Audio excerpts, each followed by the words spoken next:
तारीख 6 अगस्त 1945। समय सुबह के 8:15 और एक धमाका। एक ऐसा धमाका जिसने कुछ सेकंड्स में जापान के लाखों लोगों को हमेशा के लिए गहरी नींद में सुला दिया। यह सुबह जापान के इतिहास में सबसे भयानक और दर्दनाक सुबह थी। लोग अपने अपने काम पर जा रहे थे, बच्चे स्कूल को रवाना हो रहे थे। आम जिंदगी घरों और सड़कों पर रोज की तरह अपने अपने कामों में बिजी थी। लेकिन अचानक लोगों ने आसमान से कुछ गिरता हुआ देखा, जो कुछ सेकंड्स में जमीन पर आ गिरा, जिसके जमीन को छूते ही एक बड़ा धमाका हुआ। चारों ओर केवल धुआं दिख रहा था। आग का एक बड़ा गोला दिख रहा था। चारों ओर तबाही दिख रही थी। एक पल को ऐसा लगा जैसे सूरज खुद जमीन पर उतर आया है। उस समय इन एक्सप्लोजन पॉइंट्स का तापमान कुछ 3000 से 4000 डिग्री सेल्सियस तक पहुंच गया था। इसके बाद अगस्त 9, 1945 को 11:02 पर आसमान से दूसरी तबाही जापान की धरती पर आ गिरी, जिसके बाद जापान ने सेकेंड वर्ल्ड वॉर में अपने हथियार डाल दिए और सेकेंड वर्ल्ड वॉर का अंत हुआ। इस तरह दुनिया ने पहली बार एटॉमिक बॉम्ब की तबाही और दूसरे विश्व युद्ध के भयानक अंत को देखा था। सेकेंड वर्ल्ड वॉर हुई ही फर्स्ट वर्ल्ड वॉर के कारण, लेकिन सवाल ये आता है कि आखिर ये शुरू कैसे हुई? आखिर इतिहास में इतनी बड़ी जंग एक बार फिर क्यों लड़ी गई? हिटलर को ही क्यों सेकेंड वर्ल्ड वॉर का जिम्मेदार माना जाता है? क्यों हिटलर के नाजिज्म ने वर्ल्ड वॉर 2 जैसी जंग को जन्म दिया? और आखिर कैसे दुनिया में शांति बनाए रखने के लिए बनाए गए लीग ऑफ नेशंस को बुरी तरह फेल होते देखा गया? वर्ल्ड वॉर 2, जिसे हम ग्लोबल वॉर के नाम से भी जानते हैं, इस वॉर को काफी बड़े लेवल पर लड़ा गया, जिसमें सभी बड़ी पावर्स ने पार्टिसिपेट किया। इस वॉर में दुनिया 2 भागों में बटा हुआ पाया गया, एकदम वर्ल्ड वॉर 1 की तरह। बस वहां एलाइज और सेंट्रल पावर्स के बीच जंग थी और यहाँ एलाइज और एक्सिस पावर्स के बीच। इस जंग को टोटल वॉर का भी नाम दिया गया, जिसका रीजन वॉर में मेनली सिविलियंस का इन्वॉल्वमेंट था। यानी इस वॉर से पहले सिविलियंस को जंग का पार्ट नहीं बनाया जाता था, लेकिन यहाँ सिविलियंस को भी नहीं बख्शा गया। इस वॉर में सिविलियंस ने भी अपने देश का साथ देने के लिए जो बन पड़ा किया, जिस कारण सभी देश कॉमनर्स को भी जंग का हिस्सा मानने लगे। आर्मीज ने लोगों के घरों, हॉस्पिटल्स, शेल्टर्स और पब्लिक प्लेसेस पर भी बमबारी की, जिससे आर्मी की मदद करने वाले लोगों का भी खात्मा हो सके। इस वॉर में सभी देशों ने अपने हर रिसोर्स को दूसरे के खिलाफ इस्तेमाल किया था, जिससे देश की economy, industries, scientific capabilities, air force और आर्मी खास तौर पर आते हैं। इस जंग की शुरुआत तारीख को लेकर भी एक डिबेट रही है। कुछ लोगों का कहना है कि वॉर सितंबर 1, 1939 को शुरू हुई, लेकिन कुछ लोग इसकी शुरुआत 1937 के सीनो जापानीज वॉर को ही मानते हैं। इसका अंत एटॉमिक बॉम्ब अटैक के साथ अगस्त 1945 को हुआ, जब जापान ने सरेंडर कर दिया। सेकेंड वर्ल्ड वॉर में करीब 60 से लेकर 80 मिलियन लोगों ने अपनी जान गंवा दी, जिसमें 50 मिलियन लोग सिविलियंस थे और 25 मिलियन सोल्जर्स। दुनिया में इसके बाद और इससे पहले इतने बड़े नंबर्स में कभी इतने लोगों की जान नहीं गई थी, जिस वजह से इस वॉर को deadliest conflict in human history कहा जाता है। वर्ल्ड वॉर 2 में दुनिया 2 गुटों में बट गई थी, जिसे अलायंसेस के नाम से जानते हैं। पहली पावर का नाम था एलाइज पावर, जिसमें UK, France, USA, USSR, China, Poland, Yugoslavia और ग्रीस आते थे। दूसरी थी एक्सिस पावर, जिसमें नाजी जर्मनी, इटली और जापान आते थे। वैसे आपको बता दें कि इटली फर्स्ट वर्ल्ड वॉर में एलाइज पावर के साथ था, लेकिन कुछ चीज़ों को लेकर मनमुटाव के कारण इटली ने अपना पाला बदल लिया और एक्सिस पावर का हाथ थाम लिया। वर्ल्ड वॉर 2 स्टार्ट होने का सबसे बड़ा रीज़न वर्ल्ड वॉर 1 का एंड रिजल्ट था, जिसने पूरे जर्मनी के लोगों में एक बदले की भावना जगा दी। वर्ल्ड वॉर 1 से पहले जर्मनी अच्छे लेवल पर डेवलपमेंट कर रहा था, जिससे इसकी इकोनॉमी भी काफी स्ट्रांग थी। जर्मनी एक पावरफुल और स्ट्रांग नेशन था, इतना कि वॉर के बारे में जानकर भी जर्मनी बिल्कुल नर्वस नहीं हुआ। इसका एक कारण यह भी था कि जर्मनी अपनी आर्म्ड फोर्सेस पर भर भर के पैसा लगाता और उन्हें बड़ा और स्ट्रांग करता जाता। जर्मनी फर्स्ट वर्ल्ड वॉर को लड़ने से पहले ही अपनी जीत को लेकर कॉन्फिडेंट था, लेकिन वर्ल्ड वॉर 1 में एलाइज पावर ने सेंट्रल पावर्स को बुरी तरह हरा दिया। सेंट्रल पावर्स में कॉमनली जर्मनी, ऑस्ट्रो हंगरी और ओटोमन एम्पायर आते थे, जिसमें जर्मनी के साथ सबसे बुरा बर्ताव किया गया। जीते हुए देशों ने हारने वाले देशों को कहीं का नहीं छोड़ा। यूके, फ्रांस और रशिया ने हारने वाले देशों के टुकड़े कर दिए और उन्हें आपस में बांट लिया। 1918 के एंड तक जर्मनी केवल एक हारा हुआ टुकड़ों में बटा देश था, जिसके पास एलाइज देशों की डिमांड्स मानने के अलावा और कोई चारा नहीं था। वॉर ने जर्मनी की इकोनॉमी को डिस्ट्रॉय कर दिया, यहाँ के लोगों को बर्बाद कर दिया और उन्हें अलग अलग देशों का हिस्सा बना दिया गया। वॉर के बाद जर्मनी में पॉलिटिकल, सोशल और इकोनॉमिकल चेंजेस आए। जर्मनी के लोगों में एक डिफरेंस देखने को मिला। यहाँ रिच और पुअर में एक ह्यूज गैप आ गया था, जिससे सोशल अनरेस्ट बढ़ता चला गया। बाकी अनएम्प्लॉयमेंट और कई डिजीजेस भी देखी गई। कई लोग तो केवल स्टारवेशन और बीमारियों के चलते ही मारे गए। जर्मनी के पास अपना देश चलाने के लिए ना तो सरकार थी ना ही पैसा, जिसके कारण ये देश डूबता चला गया। इस देश के रिसोर्सेज भी ऑलमोस्ट फ्रांस और बाकी देशों ने बांट लिए थे। जीते हुए देशों ने जर्मनी के साथ तरह तरह की ट्रीटी साइन की थी, जिसमें इतने कड़े नियम थे जो किसी भी देश को बर्बाद कर सकते थे। वॉर के बाद जर्मनी से सब छीन गया, उसके लोग, उसका स्टेटस, उसकी आर्मी, उसकी पहचान।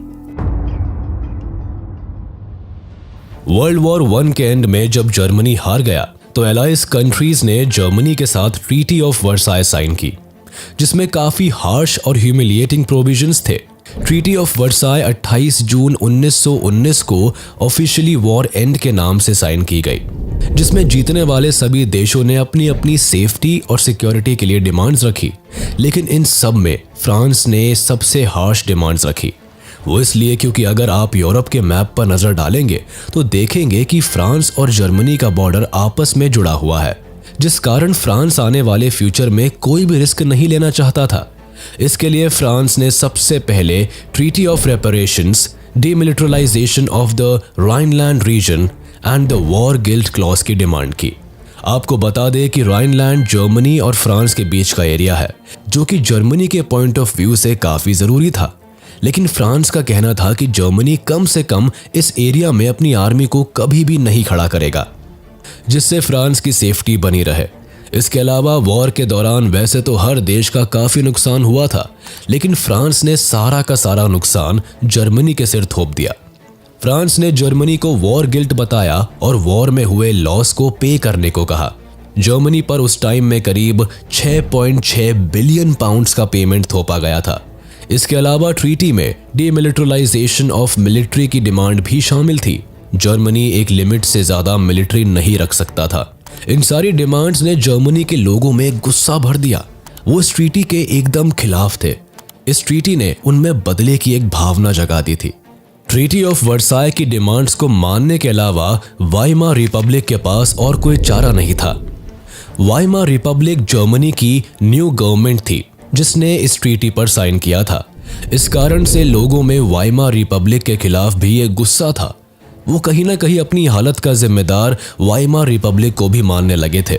इस पीस ट्रीटी के कारण ही जर्मनी ने अपनी overseas colonies, 1/10 of population, 13% territories, 75% iron और 26% कोल खो दिया था।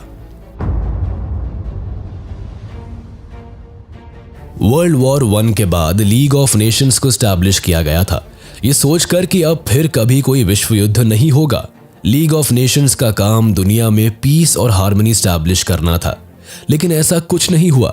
इसके सामने ही कई देशों ने अपनी मनमानी की और लीग ऑफ नेशंस का कहा नहीं माना। इसे 1919 में एक पीस ऑर्गेनाइजेशन के नाम पर बनाया गया था। इसे बनाते समय ये बात फाइनल हुई थी कि अगर कभी किसी भी देश के बीच कोई परेशानी होगी तो वो लीग ऑफ नेशंस में शांति से बात करके उसे सुलझाएगा, न कि किसी फोर्स का इस्तेमाल करेंगे।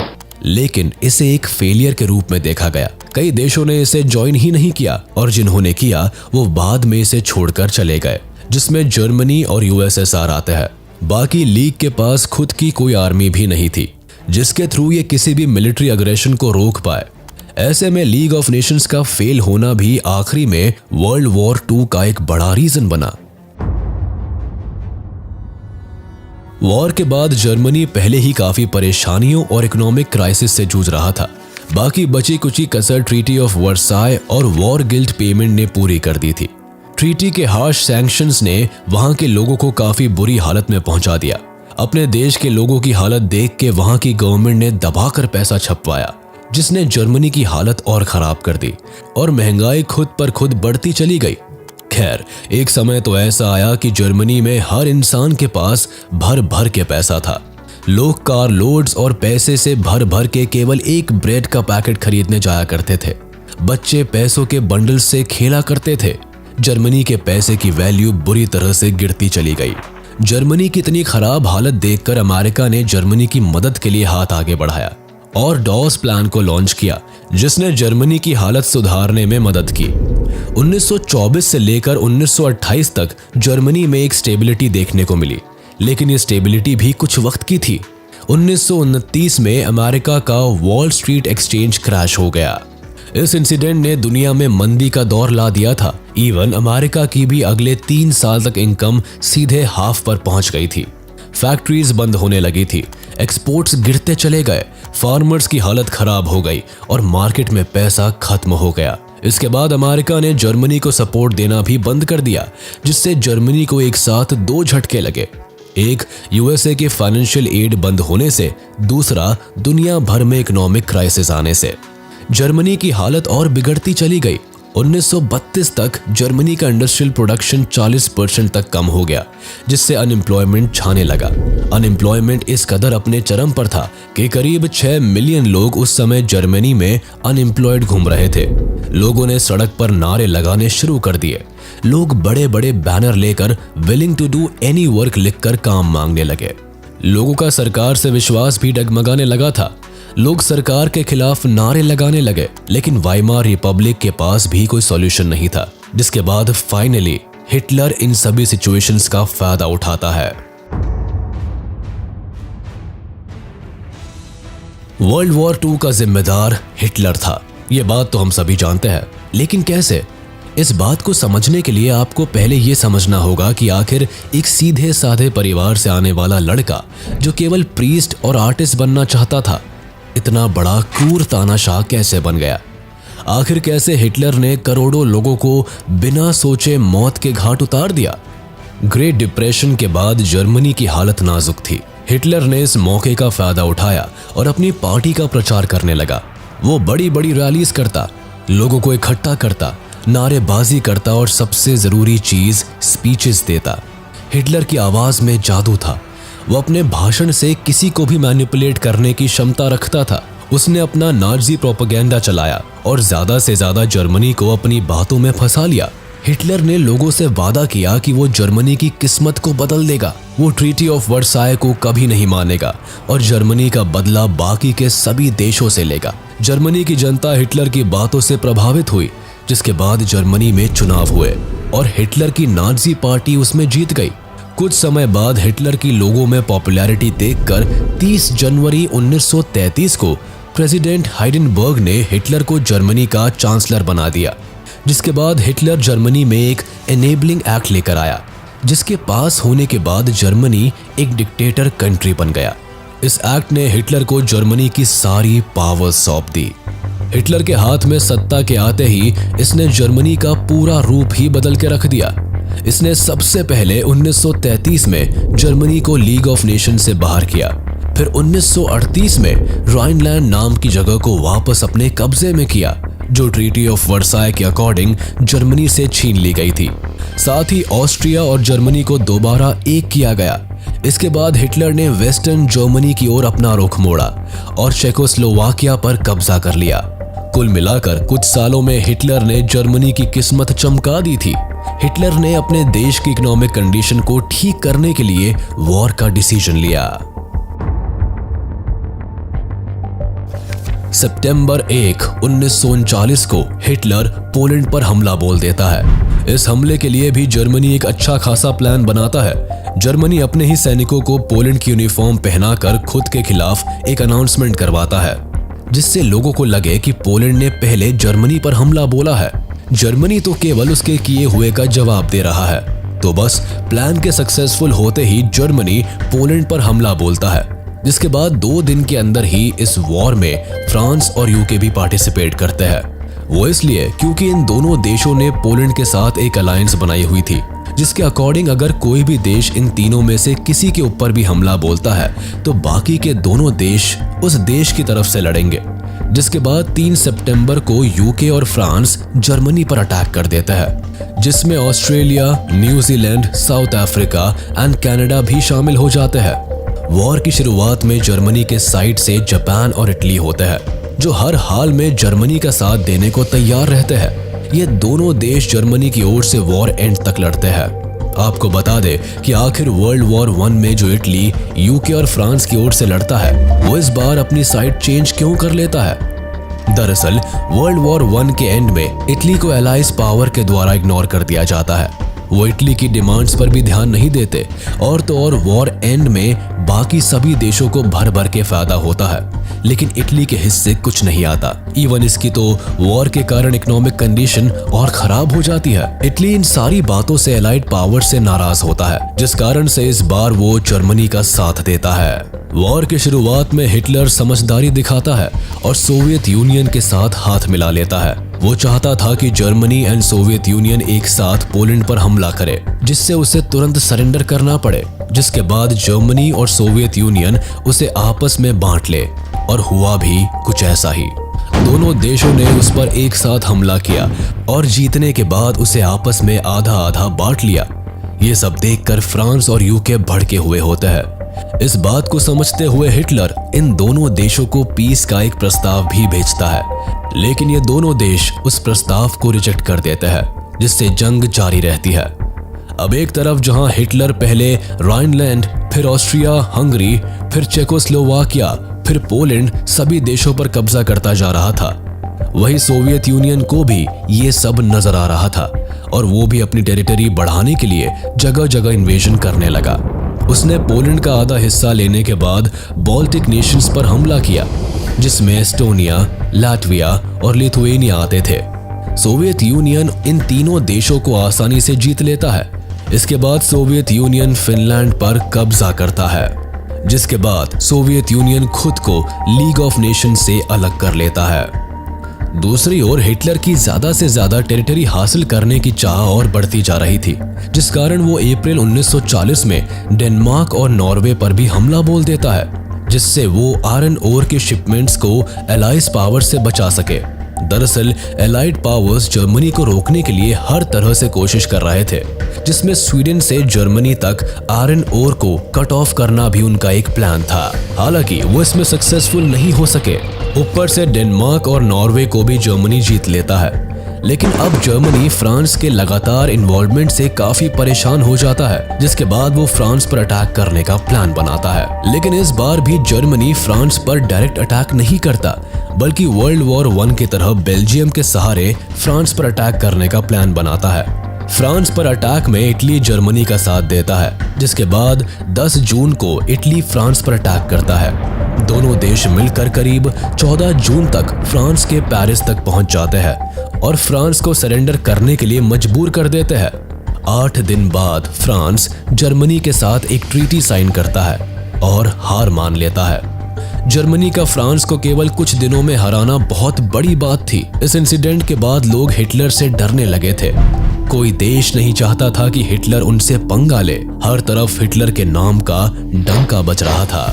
लेकिन यूके अब भी हार नहीं मानता। वो हिटलर के शांति प्रस्ताव को रिजेक्ट कर देता है, जिसके बाद जुलाई में जर्मनी और यूके के बीच एयर बैटल ऑफ ब्रिटेन शुरू हो जाती है। ब्रिटेन की उस समय एयर पावर काफी ज्यादा मजबूत थी, जिस कारण दोनों देश आपस में हवा में लड़ते हैं। लेकिन यहाँ जर्मनी की एयरफोर्स यूके की एयरफोर्स के सामने वीक पड़ जाती है, जिसके बाद हिटलर प्लेन्स के थ्रू यूके की अलग अलग स्टेट्स पर बॉम्ब गिरवाने लगता है। लेकिन इससे कुछ होता नहीं है। ब्रिटेन हार मानने को तैयार ही नहीं था। इसी बीच जर्मनी, इटली और जापान के ट्राइपार्टाइट पैक्ट को हंगरी, स्लोवाकिया और रोमानिया भी ज्वाइन कर लेते हैं, जिससे एक्सिस की पावर्स और ज्यादा बढ़ जाती है। जिसके बाद एक्सिस पावर्स भी हिटलर का सपोर्ट पाकर अपना दमखम दिखाने लगती है, जिससे इटली ग्रीस पर अटैक कर देता है। लेकिन यहाँ ब्रिटेन ग्रीस की मदद के लिए खड़ा रहता है, जिससे इटली को ग्रीस में ब्रिटेन की आर्मी खदेड़ देती है। लेकिन हिटलर यहाँ इटली का साथ देने के लिए अपनी आर्मी भेजता है, जिससे दोनों देश दूसरी बार ग्रीस पर अटैक करते हैं और उसे भी जीत लेते हैं। अब ऐसे करके कुछ समय के लिए वॉर चलता जाता है। देखा जाए तो 1940 तक वर्ल्ड वॉर 2 में पूरे यूरोप में हिटलर की मदद के लिए हर कोई तैयार था, जिसके कारण हिटलर इस समय अपनी पावर के पीक पर था। लेकिन अपनी पावर के नशे में हिटलर यहाँ एक गलती कर देता है, जिसके कारण जर्मनी वॉर हार जाता है। दरअसल जैसे ही हिटलर को दिखता है कि वो वॉर जीत रहा है, वो लगे हाथ अपने सालों से देख रहे सपने को भी सच करना चाहता है, जिसके अकॉर्डिंग हिटलर ईस्टर्न यूरोप पर कब्जा करना चाहता था, जो कि यूएसएसआर का पार्ट होता है। हिटलर 1941 में सोवियत यूनियन पर वॉर डिक्लेयर कर देता है, जिसके लिए ऑपरेशन बारबारोसा चलाया जाता है।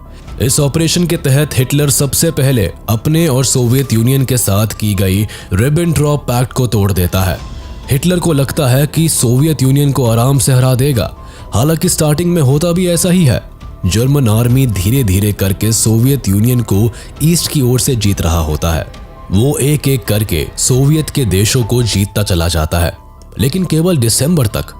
उसके बाद सोवियत यूनियन में बहुत ही भयानक बर्फबारी होने लगी, जिसमें केवल सोवियत यूनियन ही लड़ने में सक्षम थी। बाकी किसी भी देश के लिए इतनी बर्फ में लड़ना नामुमकिन था। इसलिए ठंड का महीना आने से पहले जर्मनी सोवियत का जितना पार्ट जीत सकती थी, जीतती है।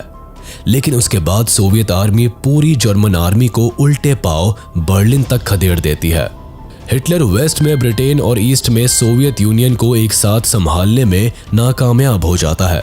सोवियत यूनियन की आर्मी हिटलर की सेना को मात देती है, जिससे सोवियत यूनियन का भी दुनिया में एक नया दौर देखने को मिलता है।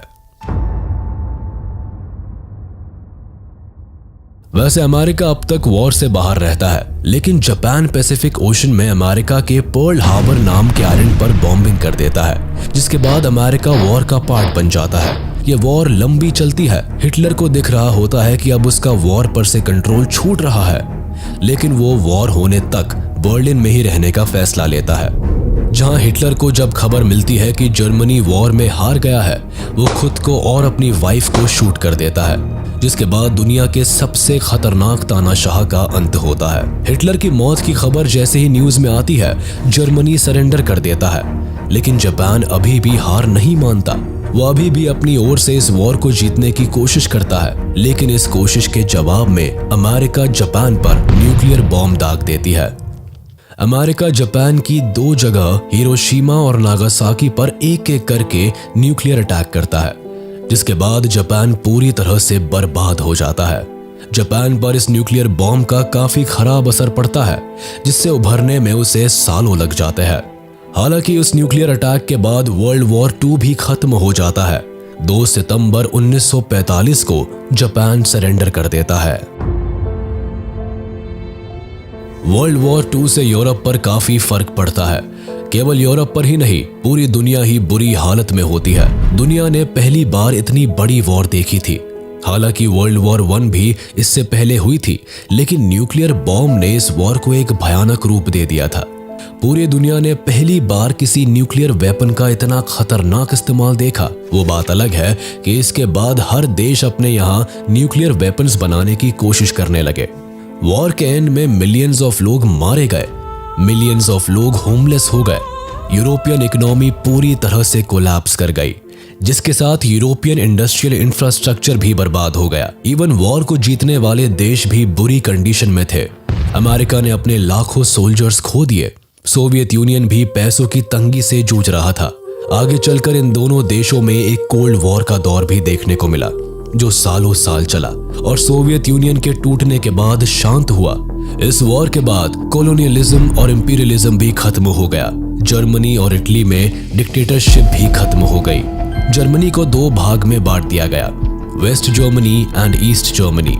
वेस्ट जर्मनी को ब्रिटेन, फ्रांस और यूएसए कंट्रोल करते थे और ईस्ट जर्मनी को यूएसएसआर। वर्ल्ड वॉर 2 के बाद अफ्रीका और एशिया में फ्रीडम और नेशनलिस्ट मूवमेंट्स चलने लगे, या यूं कहिए कि काफी तेज हो गए, जिसमें ब्रिटेन की कॉलोनीज इंडिया, म्यांमार और इजिप्ट, अमेरिका की कॉलोनी फिलीपींस, फ्रांस की कॉलोनी इंडो चाइना और डच की कॉलोनी इंडोनेशिया शामिल थे। इसके अलावा इकोनॉमिक क्राइसिस तो एक बड़ी प्रॉब्लम थी ही। जिसके कारण अनएम्प्लॉयमेंट काफी तेजी से बढ़ता देखा गया। इसके अलावा यूएनओ यानी यूनाइटेड नेशंस ऑर्गेनाइजेशन का जन्म हुआ। लीग ऑफ नेशंस को खत्म कर दिया गया क्योंकि वैसे भी वो किसी काम का था नहीं। हालांकि यूएन से जो उम्मीदें थी वो उस पर खरा उतरा। यूएन ने दुनिया में पीस लाने की पूरी कोशिश की।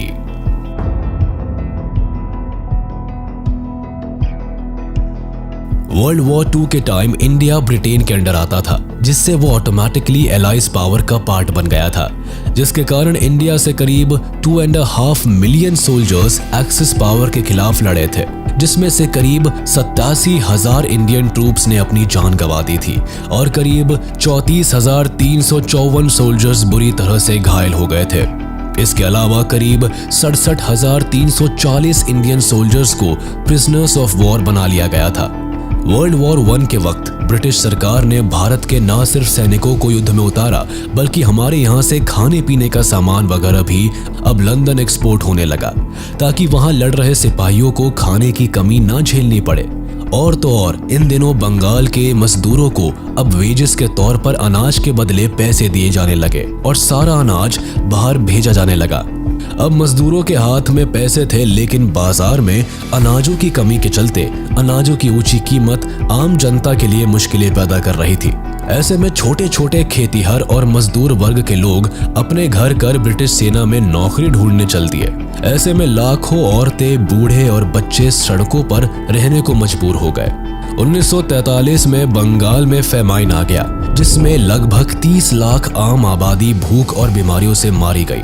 हमारे यहाँ से पहले से ही जूट और कॉटन जैसे कच्चे माल ब्रिटेन भेजे जा रहे थे, जिससे कि इंडिया उनके लिए बस एक मार्केट बना हुआ था। अब ऐसे में अनाजों और खाने के सामान का बड़े लेवल पर एक्सपोर्ट भारत को लंगड़ा कर रहा था। हालांकि युद्ध समाप्ति के बाद भारत में भारत छोड़ो आंदोलन अब जोरों पर था और युद्ध में हुए बर्बादी के बाद अब ब्रिटिश सरकार भी इतने बड़े लेवल पर हो रहे आंदोलन को दबाने में असमर्थ महसूस कर रही थी। तब जाके कहीं 1947 के अगस्त में भारत ब्रिटिश के चंगुल से मुक्त हुआ। हमें उम्मीद है कि वर्ल्ड वॉर 2 का ये इन्फॉर्मेटिव वीडियो आपको पसंद आया होगा। वीडियो अच्छी लगी हो तो इसे लाइक शेयर जरूर करें और चैनल को सब्सक्राइब करना ना भूलें।